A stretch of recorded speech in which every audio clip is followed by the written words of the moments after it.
Hoops through life. Hoops through life. Welcome to another episode of Hoops Through Life, a podcast where we dive into all things related to women's basketball player development, the collegiate recruiting process, and the transition from high school to college. I'm your host, Elsbeth Bierman.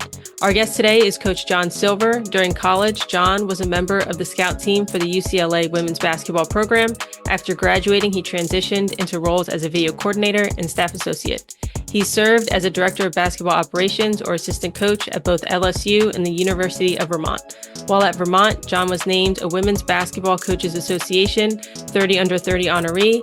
Since 2016, he's been with the San Diego State University women's basketball program, where he currently serves as an assistant coach and assistant athletic director of women's basketball operations. In 2024, he was recognized as one of the 50 most impactful assistant coaches by Silver Waves Media. Jon, thank you so much for being here. Thanks for having me. I'm a big fan of the podcast. All right. So what is the first thing you notice about a student athlete? What draws you in? It's so funny because the recruiting process is largely subjective, but the things that stick out to me first and foremost are just energy and effort. I'm a big physical touch high five guy, and I think that oftentimes players can sort of morph into different people when they're in between the lines. So even a shy player can be a really outgoing communicator, can seek out their teammates for high fives. I always joke that I grew up in the Steve Nash School of high fiving. So energy and effort that we give towards our teammates, high fives and physical touches. It's funny because at the University of Vermont, that was one of the things that we tracked in our advanced analytics were high fives and touches among our teammates. And I forget what the number was because that was a few years ago, but there was a number that was statistically relevant towards winning and losing. And you could almost tell how the game went based on the number of high fives. So that's the first thing that sort of draws me in for a prospective student athlete. There's so much talent out there in any AAU gym or high school gym you walk into. There are so many talented players. So energy, effort, how we communicate verbally, non-verbally, and hustle plays. How often are we on the floor? Yeah, with the high fives, I love that statistic too. And I can't remember what year it was, but didn't they track that in the NBA? That got a lot of traction and popularity. I think it was like the NBA playoffs or something along those lines where they were, for some reason, LeBron James is coming to mind. Maybe it was a cat. I don't remember exactly, but we probably stole that idea. Great writers borrow yeah. from others. So yeah, we probably stole that one. Yeah, no, but I love that one for sure. Are there any other behaviors or body language cues that you look for in a player that suggest either a strong passion for the game or just positive energy in general? I think during warm-ups, you can tell how much one loves the game, sort of their approach to, again, how they communicate with their teammates. Are they smiling? Are they moving with a positive energy? To be a successful player, I think it starts with loving the game and really having a desire to get better every day. And I just think that loving the game, it translates in the play. I don't think that's something that you can fake. So that's something that we look for too. Yeah. Yeah, and sometimes I feel like that passion or love for the game gives you that just little extra oomph for Totally. either a loose ball or just that extra bit that you need to cut somebody off on defense or something like that.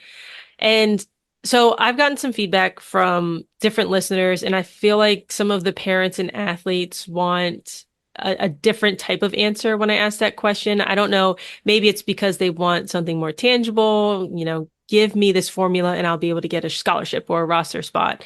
Or maybe it's because they feel like they're doing the high fives and they are great teammates, but they still just aren't getting the results that they want from a recruiting standpoint. Yeah. And we could go all day and guess what it is. And I really don't know what it is, but what is your response to an athlete or parent who wants maybe a more basketball skills based answer to that type of question? Yeah, I think we can pivot towards coachability. And if there are about 400 D1 programs, I think each program and each head coach has different things that he or she champions. So for us, we're getting through our defensive boot camp this week and covering low eye, high eye, building the wall, veering back has been a big emphasis for us this week. So with that the top of my mind, I might, say that each coach and each program is looking for something different that they champion. And so if I were going to a high school gym, actually, like I did last night, I was really tuned into who's the low eye, who's getting over, building the wall outside the paint. And so I just think each program has a different style for what they are looking for. For us specifically, I would say that being in the right place defensively, being in a stance, being active, seeing both your man and the ball are big things for us that are more specific to the X's and O's that we also look for right away in recruiting. Yeah, and I also think it's hard to answer that too because you are a coach, you have a certain philosophy, let's say on defense, that's what we're talking about. Maybe a high school coach or an AAU coach thinks something differently, so they teach it in a different way. So you're not really seeing, maybe you're seeing what their coach values. And do you find, okay, so then this is a better question. So let's say there's two different philosophies, but you really like the player for some reason. How are you discerning whether they're potentially going to be able to adapt to what you're looking for, or, or kind of talk through your thought process when you're looking at a situation like that? Or does that not really happen too often? I think that there are various ways to recognize a player's IQ, and uh, there's definitely an eye test for physical, tangible things like height and arm length and speed and things like that. But I think that there's a way to discern one's basketball IQ too. And again, the coachability, how they communicate with their coach. Are they, can you tell if they're sort of executing the coach's game plans with fervor and passion, or are they, or does their body language suggest that maybe they prefer to do it another way? And but basketball is a lot like music too, or anything creative where, you know, there's usually more than one answer. And uh I guess just looking for that respectful communication again with their teammates and their coaches. It makes me think of it's not right or wrong, it's just appropriate or not appropriate. In Yeah. most, I think that's true in most situations, on the court and off the court as well. So then kind of going along this same line, what is your criteria for assessing basketball skill? I think the first thing that I personally look for is again someone who loves the game, has a passion for it. So we're tracking that during warm-ups and early in the game. And then someone who is in great physical shape to get up and sort of play our style. We love to play fast. We love to turn great defensive pressure into transitional offensive opportunities. So someone who's physically in great shape to play our style. And then again, I think there are so many girls nowadays who can dribble, pass, shoot, defend. And so a lot of it comes down to those intangibles that we've sort of beaten to death already about energy, effort, attitude, communication. Are they playing with a smile on their face? Are they celebrating their teammates? Are they picking up a teammate who's taken a charge? Are they sprinting in and out of huddles? Uh, are they clapping for each other? You know, taking those opportunities for high fives and things like that. I think that one of the reasons why Coach Terry's turned our program around at San Diego State has been that she and our staff have identified really, really great people who celebrate those intangible qualities. Yeah, I remember when I was in college, our coach had this board. I can't remember what we called it, but it was like this board and it had all of those intangible things, and then we got scores, and those were the things that they would track during the game. And then we would, and it was like if we get, this amount above this number or whatever, we're generally winning the game.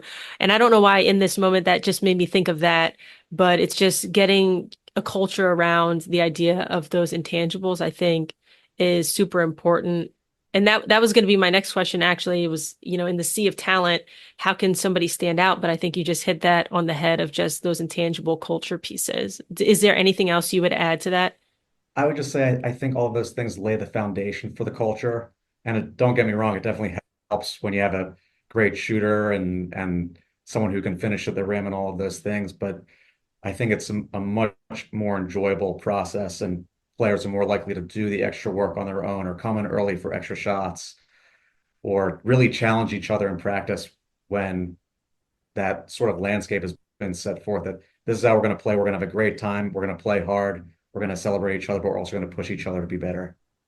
Yeah, that positive peer pressure, as we like to Yeah. say. I had So a I had a math teacher in high school, Mr. Schultz, and I don't know why I remember this, but he was really big on positive reinforcement.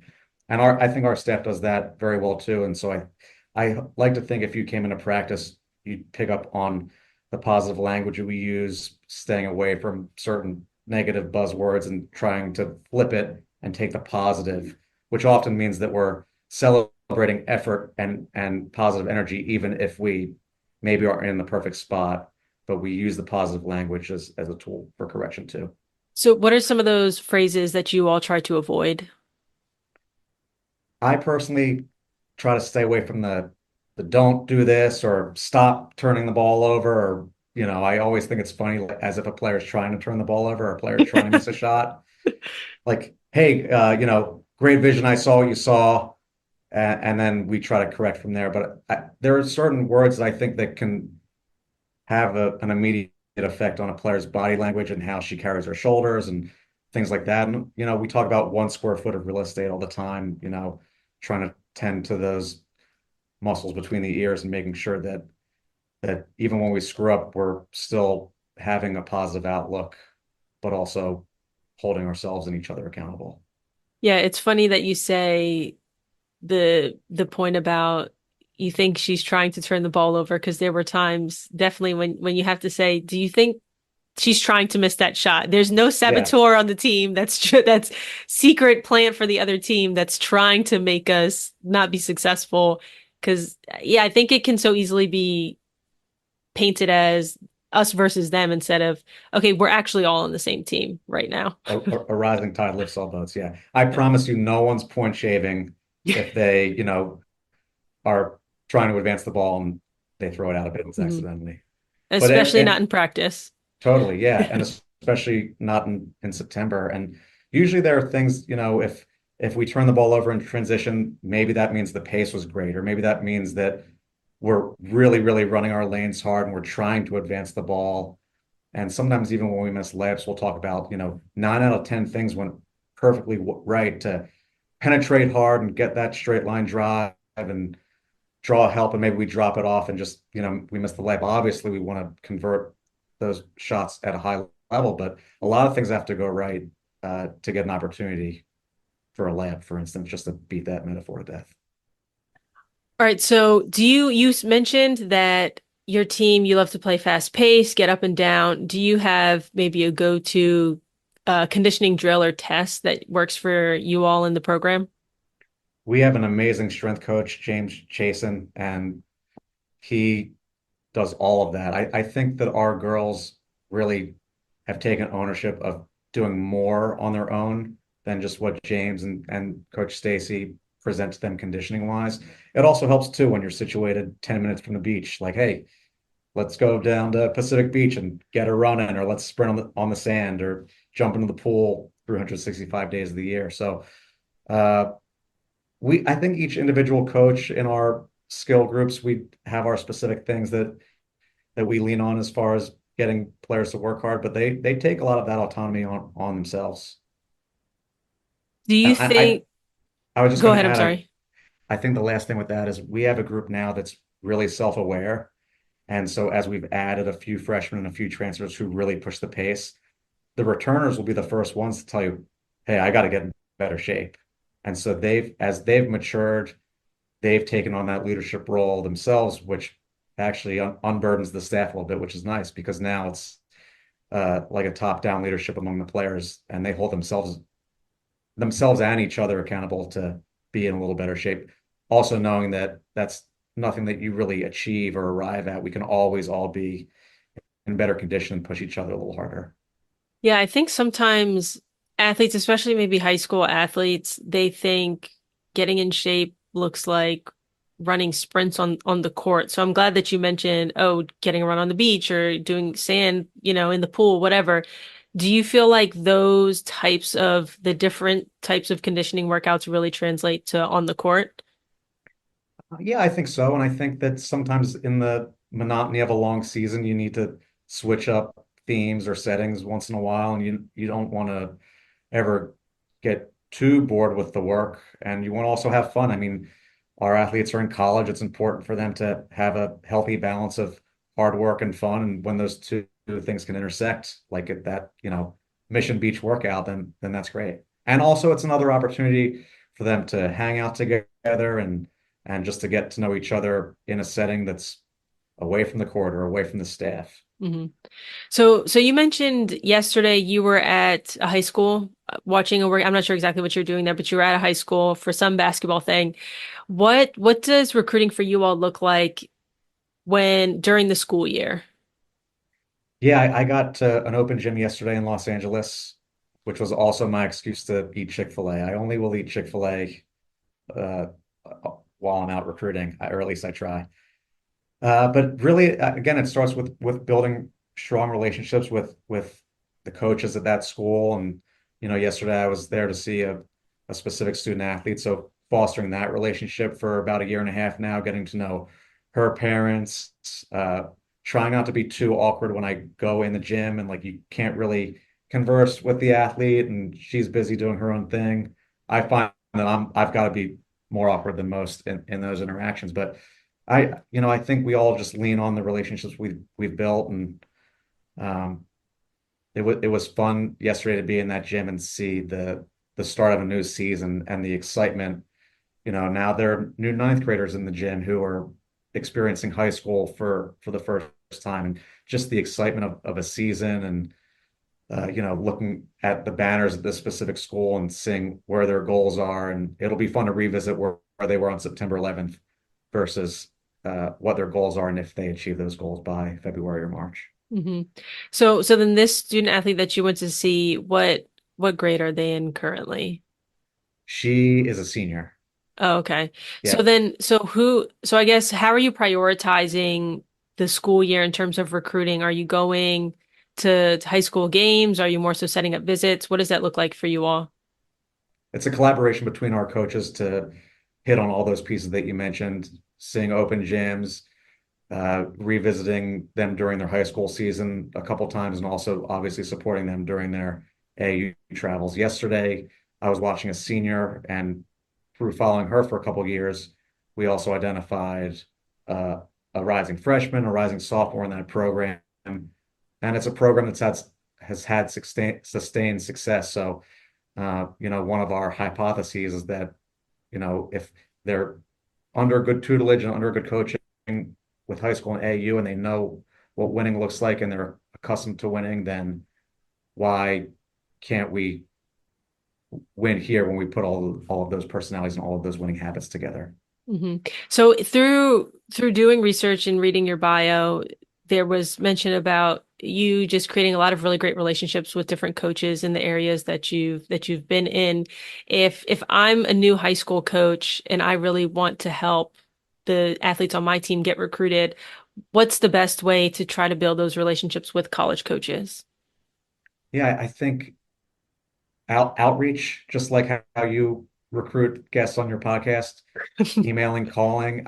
For me, I think all the jobs that I've gotten, I've actually gone and physically presented myself and just sort of been a pest in that way. So I know that for us, the high school coaches who make an effort to reach out to us means the world. If they can come to one of our practices and bring their girls and their team to our practices, that's amazing. But it's also a two-way street. So the outreach has to occur on our end as well. And last night was a really enjoyable evening in LA, and I'll probably try to get up there again. But it's just outreach on both sides, and I think we're all driven with the common goal of presenting opportunities for college scholarships and to play at the next level for various athletes. So we're all aligned, I think, on the goals, and uh, some people I think naturally connect with better than others, and that's when it becomes really special when you have genuine friendships with coaches and can also help their players get to the next level. So then through that recruiting process, you mentioned this one, we don't have to keep talking about her, but we just keep mentioning her. This one specific athlete, you've built a relationship over a year and a half. You mentioned what what are the expectations from your end of a student athlete and their family too, as you're moving through that process? This time in her life is a culmination of years and years of hard work. So the first thing I would say is to explore every opportunity, make sure that you're taking visits so when you finally make your decision, you feel confident that there's no stone unturned and that you feel like where you've chosen to go is home. I know that's a little corny or whatever, but I do think that it's important to reward yourself after, however long it's been through the AAU process, middle school, high school, that you really enjoy that process and gather as much information as you can. Part of this visit that I love the most was getting to know her parents in person and getting to know her little brother and her uncle throwing the football at the tailgate with her little brother. And I think for me, those aren't moments that you can really fake. And it's all of that happens upon the bedrock of, the year and a half of phone calls, text messages, high school visits, following her through her career that I think makes all of those moments during an unofficial visit way more enjoyable. Do you feel like through that process, because I'm sure her class, right? So she's in 12th grade now. I'm sure when you first met her, the people you had your eye on were a lot more than just her and maybe a couple other students you're talking to in that class. Do you find that naturally through time, those you make your list, they make their list, and do you find that it naturally people fall off, or do you think that certain people are missing opportunities because they're not sure how to handle the process? I'm not sure if that question makes sense, but Yeah, well, I think it's a hard process to navigate, especially for athletes who are the maybe the oldest in their family or the first to go through this process. I imagine it's like raising a child for the first time. You don't have all the answers, but you try to do your best. And I don't have any kids. I got married a few weekends ago, so maybe that's next on the horizon. But a lot of it's like this unknown process, and you do the best you can. You gather as much information as you can, and eventually you make the best decision with the information available. And what's nice now is that, it would be idealistic to think that all the athletes get it right every time, but now they have some freedom of movement. The transfer portal's available to them, and it makes coaching a little more nuanced and recruiting a little more nuanced. But it's nice that players have that freedom, and I think that coaches that do have children would say that that would be the sort of freedom they wish for their own daughter. so let's say you have a daughter and she has decided, let's say she's in ninth grade and she's decided, I want to play basketball in college. What's the first step that you're taking after you've learned that information? I come from a different set of sensibilities because I never played basketball at a high level. I always loved it. I was a stronger baseball player, but I always loved basketball. And my background is really, as far as my family, is in music. So I think first having a well-rounded experience, making sure that, we're if our interests lie in band or chorus, we're checking those boxes too. We're playing multiple sports, developing hand-eye coordination, maybe through volleyball or softball or soccer or whatever the case might be, and just really trying to have that well-rounded experience. I think a lot of athletes now are forced to specialize at a young age and miss out on a lot of the things that were tent poles of growing up for people in my generation and a little older. So selfishly, my first piece of advice would be to have a really well-rounded experience. And if your interests continue to take you to basketball, we can continue to explore the AAU and so on and so forth. But I do believe that it's important to, fill your cup socially, emotionally, athletically, musically, uh, and read a book once in a while too, if you can put your phone down. So your first step would be you want to play basketball in college, and then you just rip the basketball out of her hand and put a softball Put in a it. clarinet right in there. Yeah. So then I'm Well, guessing usually kids do the opposite of what their parents say anyway, yeah. so maybe that would get her to play even harder. So I'm guessing you played an instrument growing up. I played clarinet and in college I sang a little bit, yeah. Okay, cool. I played clarinet when I was up until I think ninth grade was the last year I was in band. But yes, clarinet and piano were my instruments. Yes, Nice. my dad is more of a music person than a sports person for sure. Well, my dad at the wedding stole the show. He got up with the band and started playing clarinet and saxophone, and the rest is history. Yeah. Just tears everywhere. Everyone was crying for various reasons. I don't know for sure. That's funny. Okay, so let's kind of move to basketball a little bit. I know we went there, but we're going back. What basketball analytics are important to you and your coaching staff?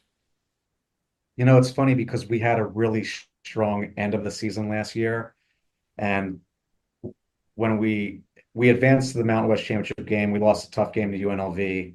But when we revisited the season as a whole and sort of divided it between three seasons, the non-conference, the conference, and the conference tournament, we found that one of the more statistically significant areas was our blobs, slobs, and ATOs, baseline, out of bounds, sideline, and after timeouts. And I want to say that for the whole season, those three areas combined, we were about 0.7 points per possession. In the conference tournament, we were closer to 1.1. And so to me, that suggests that was a major cause for our success over that week. And so in the off season, we've spoken about how we can really be thoughtful about situations, maybe dedicating a bit more time to baseline, sideline, after timeout situations, going more board to court stuff so the girls are used to that, and seeing if we can replicate that efficiency in those areas and hopefully replicate the success that we had in March. Yeah, that makes sense. And I know we talked a little bit before and you mentioned a screen assist and a sprint assist. And I think unless you know what you're looking for in those situations, you may miss it, or in my opinion, even worse, give the credit to the wrong person. Right. How do you explain a screen assist or a sprint assist to your players? And do they buy in right away to that idea? I think they do because our staff does a really nice job, one of being able to physically go through the motion and demonstrate that. And I think too, we do a really nice job with film, so we can go back and revisit. Hey, here was a screen assist. Here was a sprint assist. Just by sprinting to the rim, you opened up a kick ahead to a shooter. And sometimes too, we give them credit even if, again, if we do those 9 out of 10 things right, but the shots missed. If our screening angle's great and we set it and we hold it and we roll hard and we occupy a defender, that might open up a great shot for somebody else. And if that shot doesn't go in, we still try to give that credit for the screen assist or the sprint assist or whatever it is that we're tracking that day and whatever the emphasis is.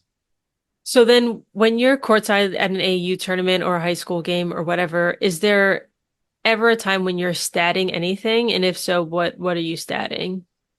I definitely stat things like screens, good screens, and sprint assists. I'm working with the post this year, so sprint assists and screen assists are two of the big stats that we've been keeping so far this preseason. So if I could show you a booklet, you'd see all these random scribblings of first quarters and second quarters. And honestly, too, at the end of a long day in July, sometimes I just start keeping the more basic box score too, just to make sure that I'm staying engaged. And if you're sitting in the game, you like to give all the girls a fair shake and give them your full attention as best as possible. So sometimes I just stat the whole damn thing.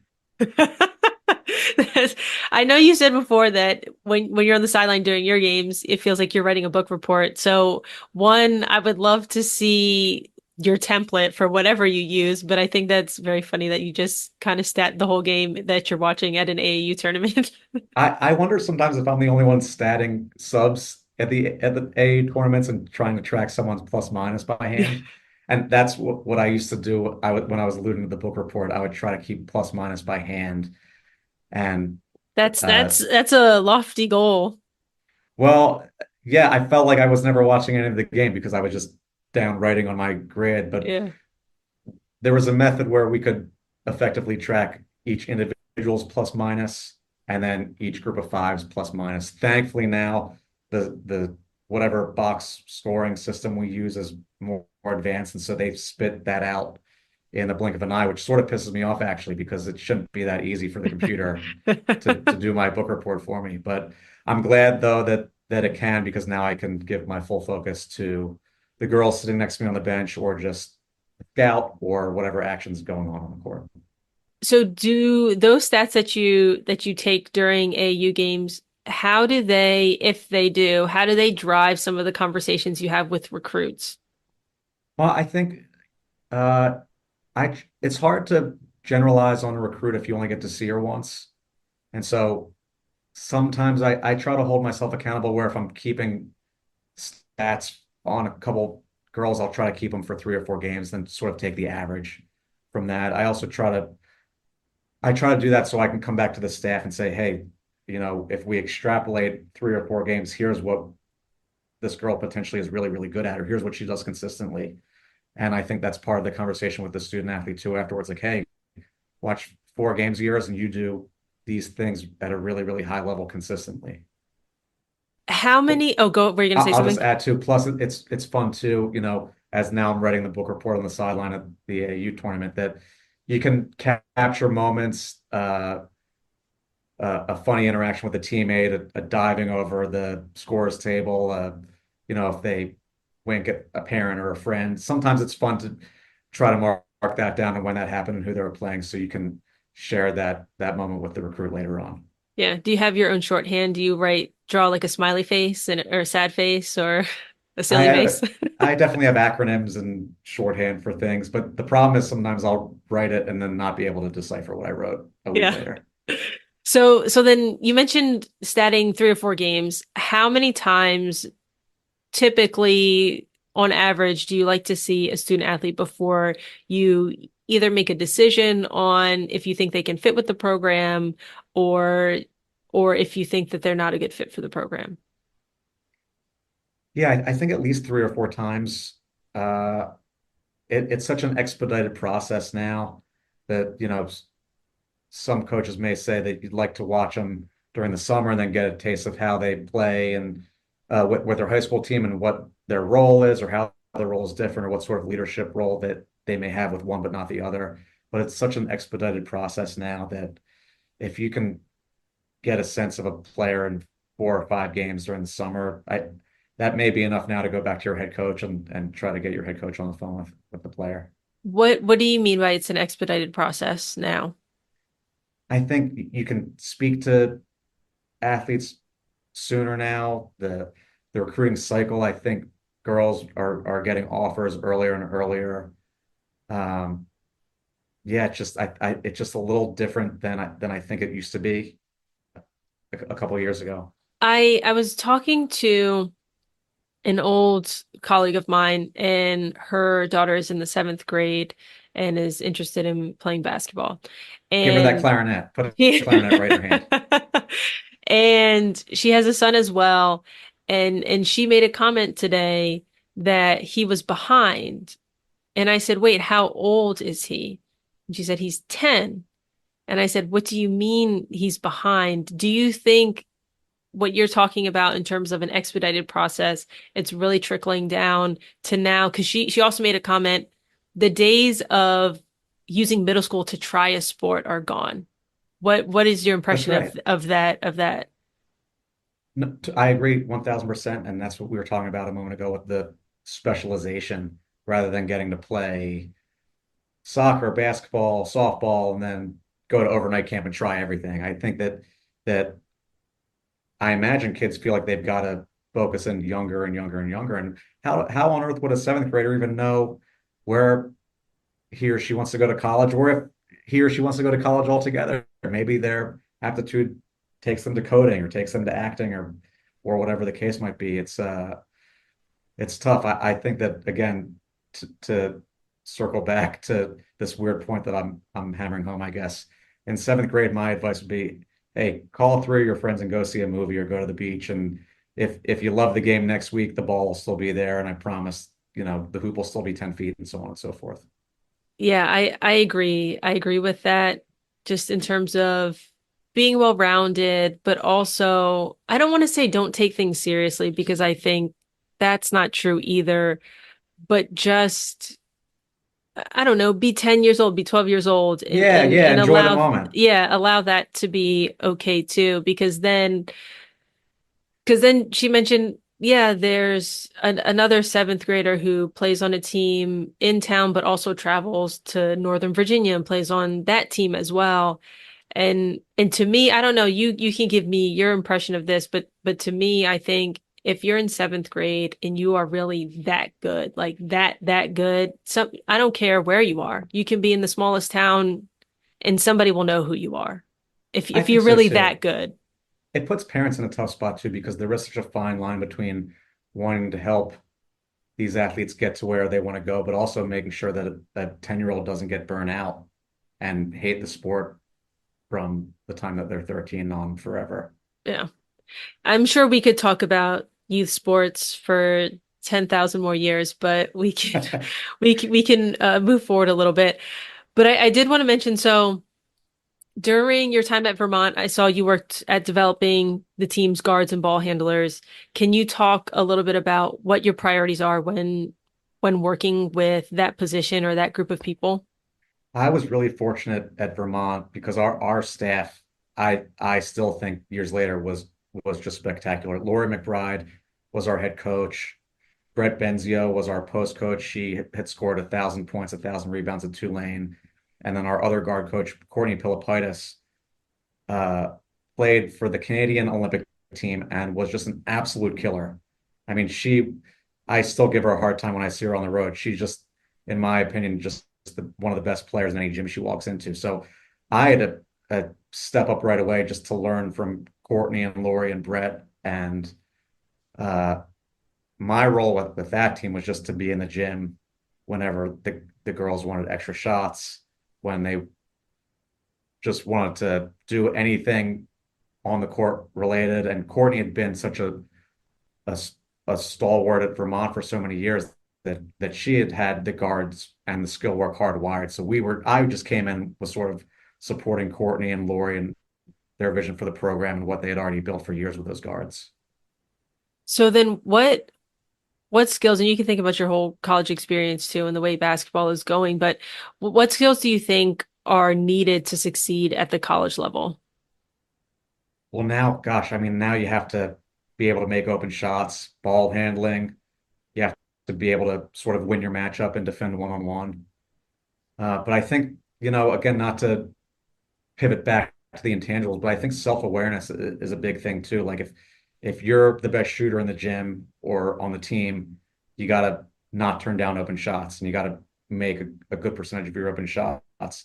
And I think you have to be self-aware and know your role, and if you don't know your role, ask your head coach what she'd like your role to be, and also just pay attention to what the team needs you to do. But ball handling, winning the angle, creating opportunities for your teammates, being able to penetrate and kick and make reads, and what are we doing when the play sort of falls apart? Do we understand our team's philosophy on spacing? If I drive baseline and the help comes, where are my outlets? We've got the drift and the 45 on the wing and a hook behind us. Uh, and I think just playing as much as possible will enhance IQ. And then the skill work that we're doing when we put that clarinet down to practice our shooting, practice our ball handling, whatever the case might be. Yeah.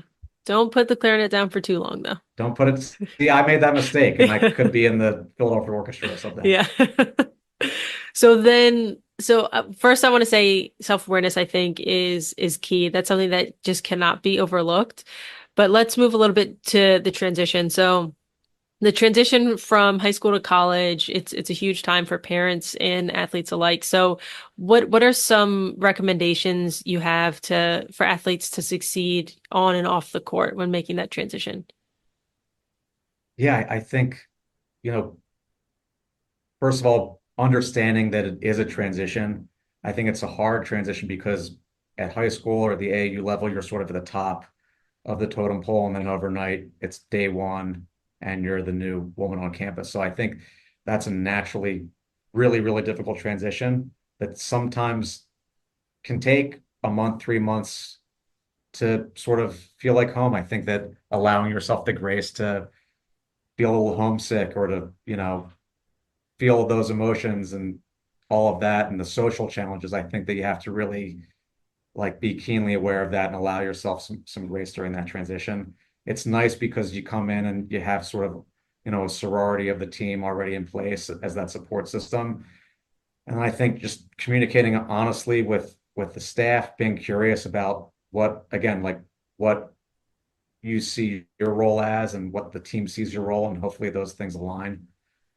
And then just really working ahead on the academic side and also trying to manage your time as masterfully as possible. I think that, right away you're into your 8 hours, four on the court or four in the weight room, however the staff breaks that up, and then you're in tutoring and freshman seminars and learning specialists and welcome back events, and to say nothing of the social pressures of meeting new friends and being away from home for the first time. So I think that there's so much going on uh, that it's okay to struggle with the transition and ask for help if necessary. Yeah, I think asking for help is also a big thing because like you said, you have a built-in sorority of teammates, you have built-in fourth years, third years, second years, people who have actually been there before.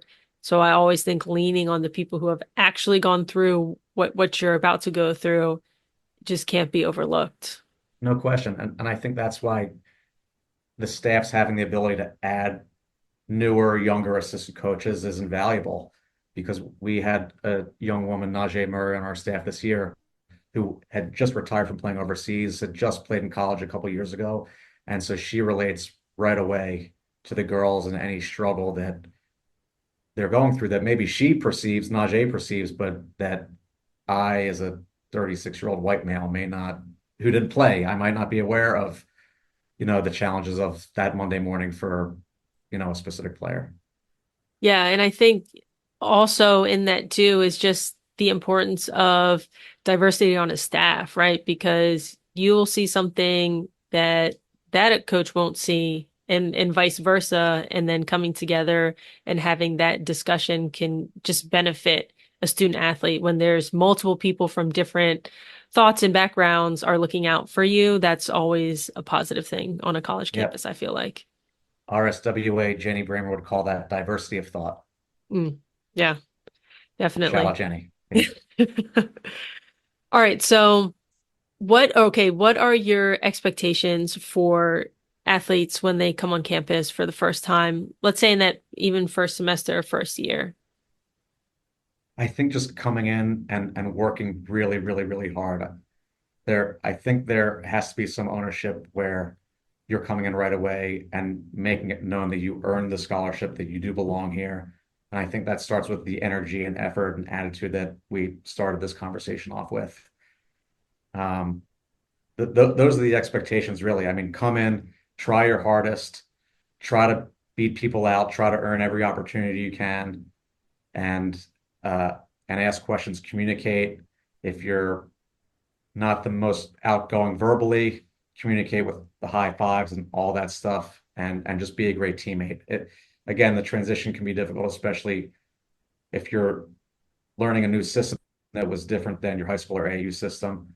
But there are a lot of those intangible things that you can definitely tackle on day one. Yeah, for sure. It's simple, not always that easy though. Yeah, yeah, and it's tough too. And our head coach Stacy talks about this all the time, that we think in San Diego you'll have a lot of great days, but there'll be bad days too. And do you have the mental fortitude to sort of get yourself out of a dark place or out of a dark morning and sort of give yourself credit for those small wins, like we were talking about earlier? Hey, I got up, I brushed my teeth, I got to practice on time, and I gave someone a high five. That's a win. And I survived practice when I wasn't having a great day, or I did poorly on this midterm, but I got to my tutoring appointment on time, and celebrating those small wins and trying to get out of a funk when we feel that funk from time to time. Yeah, definitely. All right, so I have a last couple of questions that I ask all the guests. What book or podcast would you recommend every incoming first year read or listen to before their first season begins, and why? I don't know how popular my suggestions will be, but I'll throw a couple at you. Right now, I'm reading Lessons from the Hanoi Hilton, which tells the stories of POWs from the Vietnam War. Um, and so just the way that they developed communication in the prisoner of war camp and how they would communicate through walls and taps and just the rules that they formed without being able to see and speak to each other directly is pretty special. And it makes me think, well, if they could do it at the Hanoi Hilton, then surely we can find effective methods of communication, while we're out here in San Diego living a beautiful life. So that for sure is one. Uh, JFK wrote Profiles in Courage. We're moving back in time now. After World War II, he had had a really bad back injury in the Navy, and I believe it was while he was recovering from back surgery that he wrote Profiles in Courage, just highlighting public servants who sort of went above and beyond the call of duty. So that's another one. I have a weird obsession with the Kennedys, so that book's one of my favorites. And then a new one I just picked up is called What's Next, which chronicles the 7 years that the show The West Wing was on the air. And to me, that the cast and the crew just embodied teamwork and camaraderie and collaboration in a really healthy way. So to me, the West Wing presidency is something to strive for as far as team cohesion. And so What's Next is a cool book that I'm working my way through that one right now actually as well. And so I'll just let everybody know if they don't know you, you were a history major, so all of I those was. suggestions make a lot of sense. Yeah, yeah. Also another one that's a little more fun and less intense. Stories I Tell on Dates by Paul Shirley, who was an NBA journeyman. And he just tells these ridiculous stories of dating and college and overseas as a college and then professional athlete. And uh, I just think that Paul Shirley's a funny guy, so I would recommend that book too.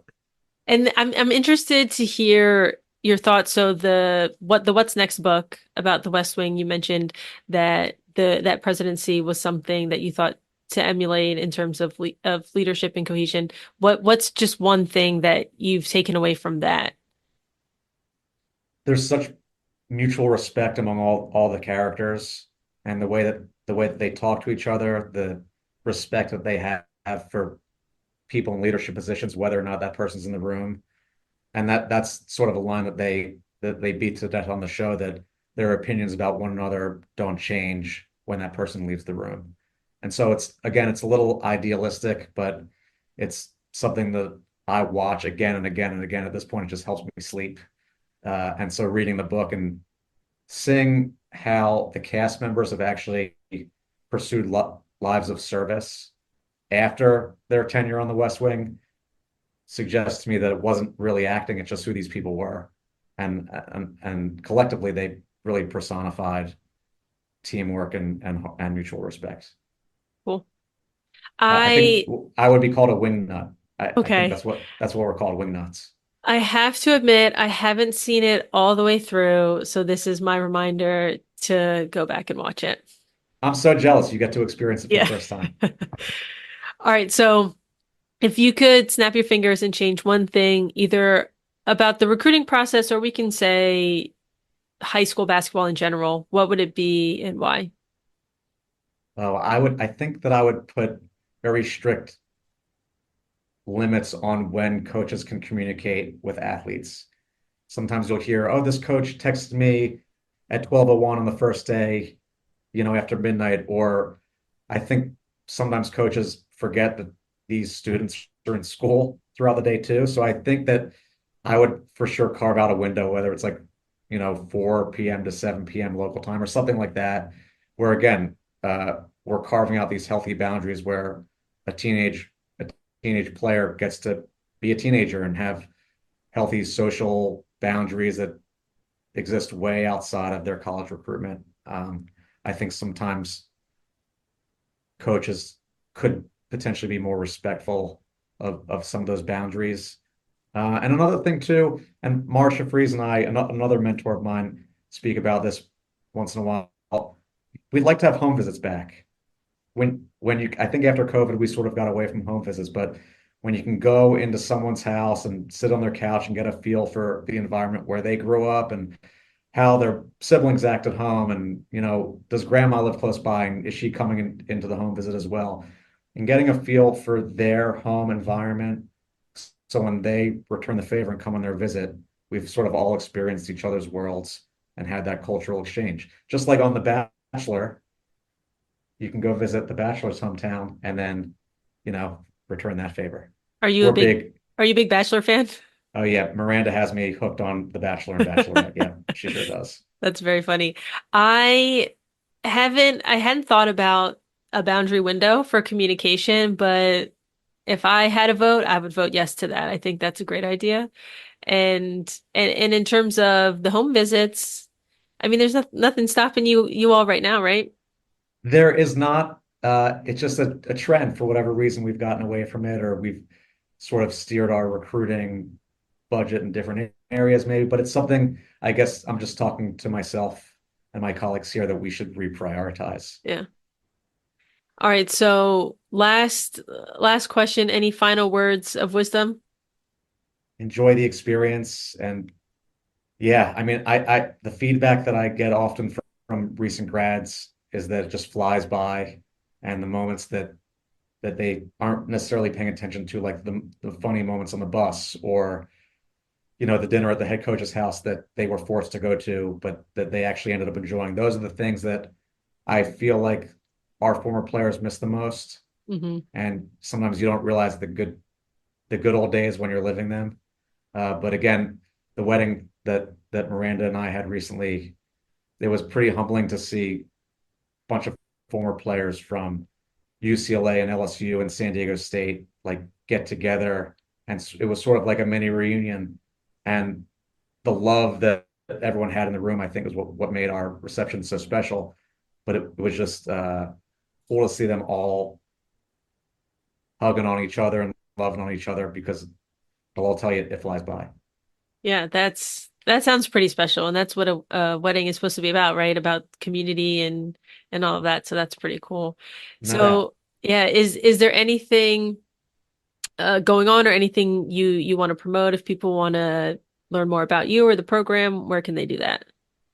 Check us out at Aztec WBB, at Aztec WBB. I'm not a huge social media guy, but our social media team here on our staff and across the building and media relations do a great job of getting our programming out there. We've won 45 games in 2 years, so we feel like we're really, really situated to have sustained success moving forward. And the big news of the day is that San Diego State's heading to the Pac-12 on July 1st, 2026. So that's exciting news. And I think for the short term, we're really excited to try to capture a couple Mountain West championships while we're still in this conference, because it's such a competitive league. And we have a really, really strong group returning for Stacy's 12th season. So we're really excited. We wish the season would start tomorrow. But again, it'll be here before you know it. So Yeah. Yeah, that waiting period when they get on campus versus when you can actually start is like the worst. It could be a year, right? That's what it feels yeah, like. yeah. And then it'll be November 4th, and it'll be like, what happened to the off season? Yeah. So But yeah, all right. Well, John, I really appreciate your time. Thank you so much for being here. of course, thanks for having me. Thank you so much for listening. If you aren't already, I would highly recommend subscribing to the podcast so you can get updated once new episodes are dropped. If you're a fan of the show, go ahead and leave a review. It really helps spread the word to more athletes, parents, and coaches. Now, if you have any questions for myself or future guests, feedback, or you're curious on how we can work together to help you reach your basketball goals, let's have a conversation. Feel free to email me at l@hoopsthroughlife.com today to set that up. That's EL@HOOPSTHROUGHLIFE.com. Thank you, and I look forward to hearing from you soon.